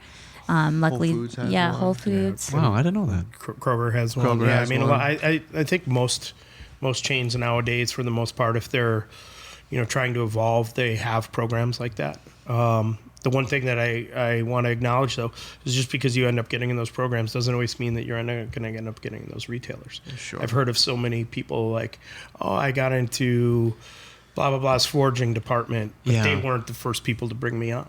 Yeah, I guess, like, does it even out in the sense of if you initially get into a big box store and you get the reach that they have, but I feel like the margins aren't as high as if you were at a farmer's market. Correct. Mm-hmm. So does it even out, or is one kind of more conducive than the other? I think it just depends on what your goals are. I think that if you're focused on being a smaller brand and you want to be direct to customer, then a great path would to be starting at the farmers markets and then starting to get into some smaller stores. But if you're trying to be a little bit bigger, then focusing on getting into these grocery stores. But with that said, your margin is definitely going to be lower because the grocery store has to get their cut. If you have a distributor, they have to get their cut. If you have a broker, they have to get their cut. So there's a lot of people that are going to be eating from the pie that you're eating from too. So when you get to that level, it's a volume game. So once you start playing the grocery game and the distribution game, it's volume. Whereas if you're focusing on direct to customer online sales, your margins are going to be 15-20% higher, maybe even more than that. So you can sell less and make the same amount of money if you're able to, of course, achieve that volume with doing the grocery store. So I think it just kind of depends on what you want to focus on, and that will dictate the path that you embark on. And I think people, like, once you get into one of these big box retailers, staying on the shelves is the challenge. So you might get in, but you have to prove yourself that you're worth staying and having that space on the shelf. And so I think that's where sometimes farmers markets can work very well at the same time that you're getting into these stores, because you're getting your product out there, and that brand recognition is so important. Because if you just get on the shelves and no one really knows about your product, there's so many other products that they might reach for that they're already familiar with. And yeah, just because you're in doesn't mean you're staying in. How do you is there any leeway when you fight for shelf space, like this, like a certain shelf level or a certain area? Like, is there any wiggle room with that? I have no experience in this, so I'm curious. Does one cost more than the other? Or? First, I want to reflect back to what Kiki said, and that was exactly like the thing that thankfully we haven't seen a lot of, but I'm sure other retailers have seen an abundance of that. Of in Chicago we have a great support system. We have people that love our product, so we haven't really seen a ton of churn. I wonder how many people know that you guys are Chicago. Honestly, I thought more, but I get a lot of people who are like, "Oh, I didn't realize you're local." Right. I mean, so, I think when you branch out to the Pacific Northwest and Michigan and Florida, it's I guess it doesn't matter, right? But Chicagoans go hard for local Chicagoans, right? They definitely do. I think it's a different game in that respect. That okay, I'm supporting a Chicago brand, and I live in Chicago or I live in Illinois. Where once you start to get outside of it, we have a pretty good footprint in Wisconsin, but we'll use Wisconsin as an example. It took a while. We went there and we did our due diligence, and we're still going there, and still, presenting our product to people that don't know that it exists. But it took a while to get the product, to get people to understand the product and support the product. And I think even when we started getting to our first larger grocery store chain in Illinois, Chicago stores were just going through it like water. But in the suburbs, it was kind of, it took it felt like a year for them to for people to, be walking down that aisle and be like, what, I keep seeing this product there. It's been 5 months. Let me give it a whirl, And even then, sometimes it's cool. I might have bought it. It might sat in my fridge for a month, and then I drank it. So for us, that experience kind of reflected back to we're in this great ecosystem in the city where people understand it. But outside of that, we have to acknowledge that things might take a little bit longer. Even in Wisconsin, I think now we're finally starting to see so in terms of that though, I would say that where you are in the shelf, it is really important. You want to be eye level, because if you think about it, when people are scanning, they're starting with the eye level situation. So it's good to be there, but it's hard to get there as well. For some places, if you get into the program, then you don't have to pay for shelf space, but some places you do have to pay for shelf space. Really? Yeah. I don't think that a lot of people know that you're buying your space on the shelf a lot of times. No. Yeah, because at least I mean, it's just as a consumer that's not in, on this side of things, prior to doing what we do, you just buy products based on, you don't really think, at least for me personally, I won't speak for everyone, but I go in there, I pick up products based on what they look like, and I don't think too much about what it took for them to get there. And now I do not go into a grocery store without thinking about all the like, oh, this product's from this place. And you really kind of start thinking about like all the people that it took to bring that product into your store. And it makes it that much more meaningful when you buy that product and you enjoy it and can relate to it in that way.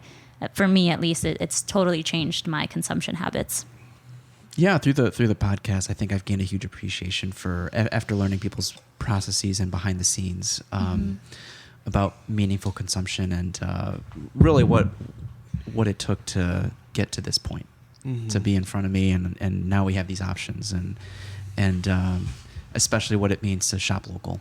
Absolutely, it's everything. So how often are the stores, like the retailers, like checking in on you? Because you said it's harder to maintain that shelf space. Like, how often do they check in with you then? They don't really check in with us. We have to check in with them. So that's the kicker, is you have to constantly stay on your A game. You can't, again, once you get in there, it's not like, oh, okay, great, I got in there, and then hopefully they'll let me know when they're out. And That's when the work begins. no, you have to go in there. You have to, like, what? Get in there, put the product on the They're shelf. the ones like stocking the shelves. Like they're like, Well, we're not, out of not this. all of them. No, Some, okay. some, Yeah, that's but, what- but I I would have assumed all of them. I would, Yeah, I mean, no. I would have assumed they're all checking in on all inventory. For sure. What? I know. So- That's, yeah. Sorry, I didn't mean to. Go That's ahead. okay. I think we all agree on this. Like, there's definitely like the retailer that we're going to launch with here next month. They manage their inventory and they'll report back to us as they need orders. But there are other ones that we work with at the present moment because we came in through a smaller program.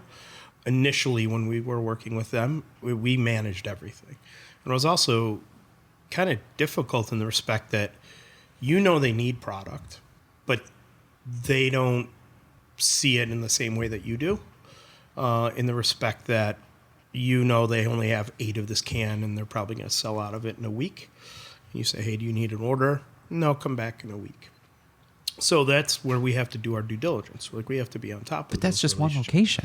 Like, what if Yeah. they have multiple locations? They do. Yeah. They do. That's where it gets difficult to kind of like, you wear all the hats, and what Jack was saying at the very beginning, where sometimes you do things that you don't want to do. This is one of the things that I don't think any of us really love doing, but you have to. Yeah. I have never heard that before from another CPG provider.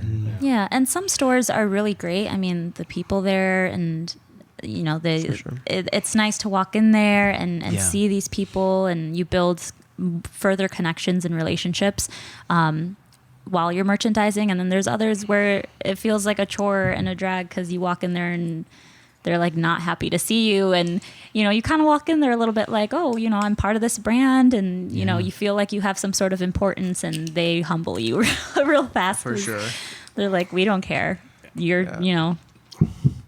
just want to make sure that my job is, making sure product is on the shelf, and we don't want any backstock. And they have different priorities than you do.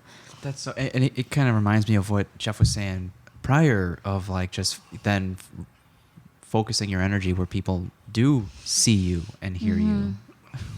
What a tough thing to balance. For sure. Yeah. I also do want to reiterate that it isn't a one size fits all. Yeah. Like some retailers are really good at it, but some are just a little bit more challenging, and it requires a lot of work to upkeep the relationship. But make sure. that's an initial conversation you guys have when you're exploring retailers, I would say so. Now more than ever because before. it's becoming like another thing you got It's to take care of, difficult. right? Yeah, exactly. I think there's also a connection with if we're working with them directly, and at what level, and also are we working through a distributor? Because usually if we're working through a distributor, that's the distributor gets to deal with all the fun stuff. Yeah. When it's a direct relationship, certain ones are okay, cool. Some ones we've fostered, where I'll give you a text or phone call and they tell me what they need. And you've kind of built that relationship. But not everything is like that. We've also definitely had customers where we had that type of communication, and then there was a change in whoever was involved in overseeing our product. where now it isn't that. Now we have to go back to, the original way that we function with them of going in and checking.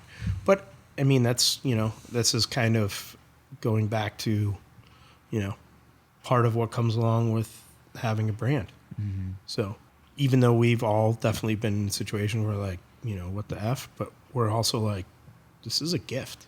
Mm-hmm. We could not have this opportunity. Mm-hmm. So like, and also having that interaction with somebody of like, cool. Like, I know it doesn't like feed my soul and I don't want to gravitate towards more of those interactions, but in the same respect, like this is, we're not in a 9 to 5. Yeah. We're in a 24 hour, right? Which is like, and you grow so much personally. Yeah. Like you learn so much about yourself and how to best interact with people who you maybe would never want to see again in your life. Yeah. Ideally you'd be like, I do not need to see that person again, but you're forced to. And so you really grow so much. Oh yeah. It's the difficult relationships that help you grow the most. Yeah. Do you find yourself like when you meet someone new and or someone and they have this like gift or something that they truly find joy in, do you like kind of encourage them to kind of seek out a side hustle or like potentially introduce it as an entrepreneur journey at all? I don't know if it was like COVID or what, but I feel like so many people more so now are interested in doing their own thing. Yeah. And so now I personally am not like, I think I just like to be straight up with them about like, it is difficult. It is hard work. And kind of telling them like the downfalls. Because I think now through social media and TikTok, you see all these like, oh my gosh, like I just started my own brand and now I'm like, 100,000, like, I don't know how the numbers, they spit out the numbers and the good side of having your own brand and the luxury of not working a 9 to 5 and you're able to go get coffee in the middle of the day and all of these good things and the highlight reels. And so I personally, I'm all for encouraging people to follow their dreams and do their own thing. But I think more than ever, I'm having more of like the conversations of like, this is not all glamour. And like Jeff said, if something is broken, there's no electrician or like person on our team that has that role. You are the electrician, you are that person. And I think that just gets forgotten a lot of times. I always push my friends and family. Yeah. Whenever they are either in a difficult place with their 9 to 5 and they show passion towards something, I always encourage them. I say, hey, you could work for yourself if you want to. And they always kind of laugh at me because I always try to push them in that direction. But yeah, I just think that everybody can do it. I just think that it's hard work, but anybody can do it, Anybody, yeah, but they have to want it for themselves, right? For sure. Yeah. It's not for everybody. But I think that everyone can do if it. somebody is willing to put in the work and focus, then you can do it. Mm-hmm. Yeah. So that's why I like to try to inspire people and get people to try it out. We've talked about this before, and you like any advice for someone. We've talked about compartmentalizing and drawing boundaries, but is there anything else you would have a conversation about when starting a business with family or friends? Because I think you have that experience as well. Yeah, I think you definitely need to. It's really tough. Like you need to be able to articulate what you need in that relationship through a business, but then also knowing how to separate, also how to articulate and separate what you need outside of a business relationship and how that's supposed to go.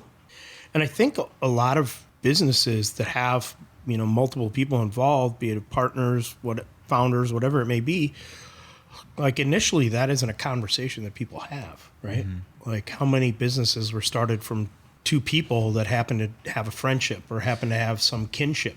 And then that turns into a business.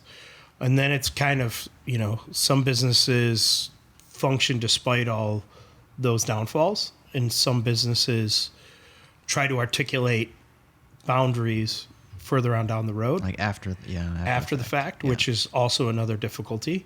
But I also think now more than ever with especially like new businesses coming up, you're able to foster those relationships and be able to like share where you're at, and the other person be able to do that as well, at least hopefully you would think, to find the commonality and also know where the boundaries are. Where I think, I can think back to my friend that his father was owned a heating and air conditioning company, and he started that heating and air conditioning company with his best friend.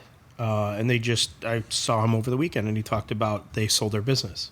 And they've been working together for 20 years, and it got to the point where 20 years in, they had such incongruencies that they could not get past. So ultimately, they ended up deciding to parting ways and selling the business.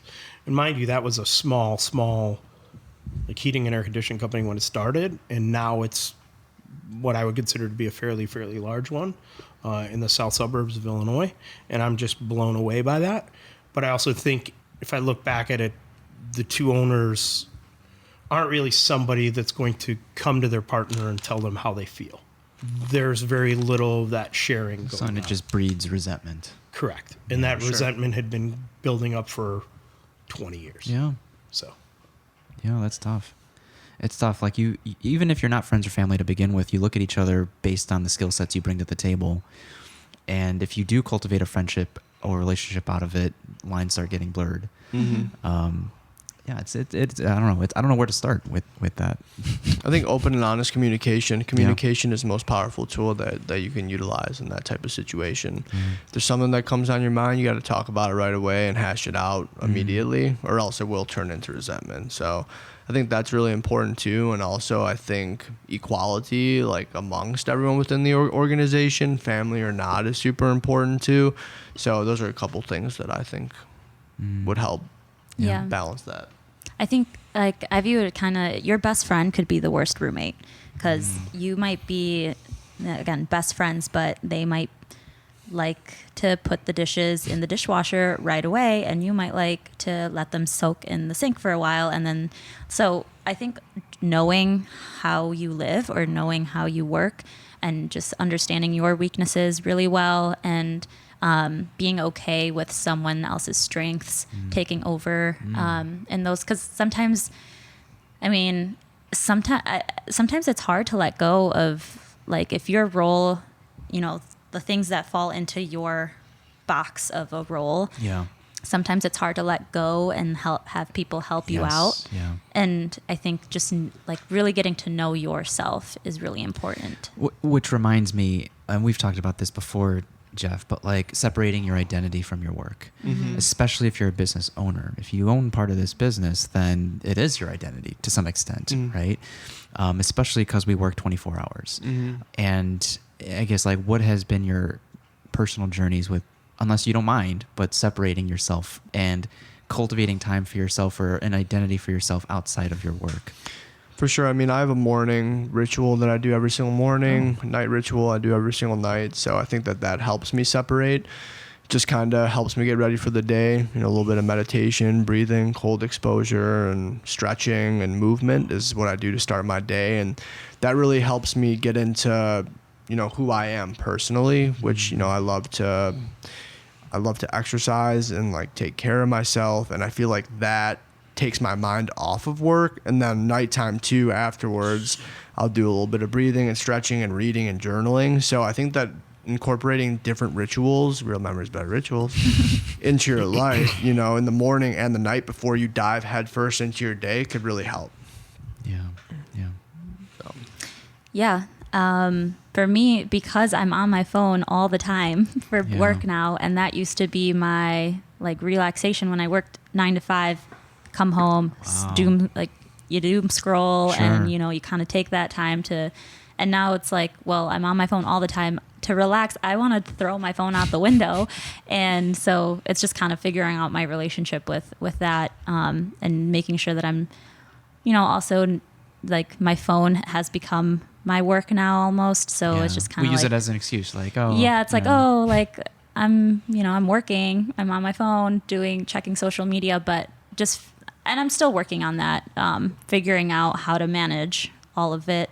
Yeah. So I'm not like, I think we all know that being on social media and looking at a screen all the time cannot be the best for our mental health.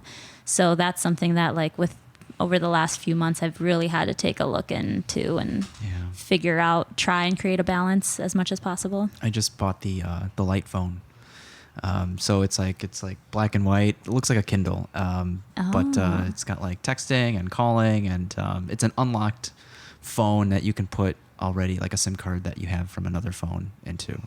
So I plan on just using my iPhone for the weekends or whenever I want to hop on social media, and the light phone. And I heard it has like shitty battery life too, so like you really can't be on it, otherwise you're dead. I've not heard of that. That's cool. No, me neither. It is Yeah, cool. yeah. It has like a hotspot feature, but yeah, that's like pretty much what anything to add to that, Jeff? No, I think it's definitely been a tug of war for me. Yeah, and by, nobody's volition but my own, of like needing to be paying attention to this thing all the time, to learning to separate and learning to understand that like I am a person outside of this. And, we've openly had conversations of like attachment to this and ego attachment to this, and like how that plays out for me, and like being able to separate myself. I think it's, through all my entrepreneurial endeavors, it's been a constant thing, but it was never, I remember like rewind 15 years ago of like, what do you mean I'm not my business? Like not getting that. Like, but I have to do this, and this. And now for one, acknowledging that like there are other people involved in this. So it isn't, I'm purely the first person, but then also acknowledging that like, no, like, and I've openly struggled with this of like, there needs to be time for self. So yeah, so it definitely resonates, that question, and makes me that kind of question like where I'm at with that. For sure. Well, thank you guys. Thanks for taking the time. Thank you, Victor. Our pleasure. Yeah. Appreciate you. For real. Everyone else, give Remember a follow and a taste. Keep an eye out for any events or any stores you can find them in. Until the next episode, stay curious. Thank you. Thanks.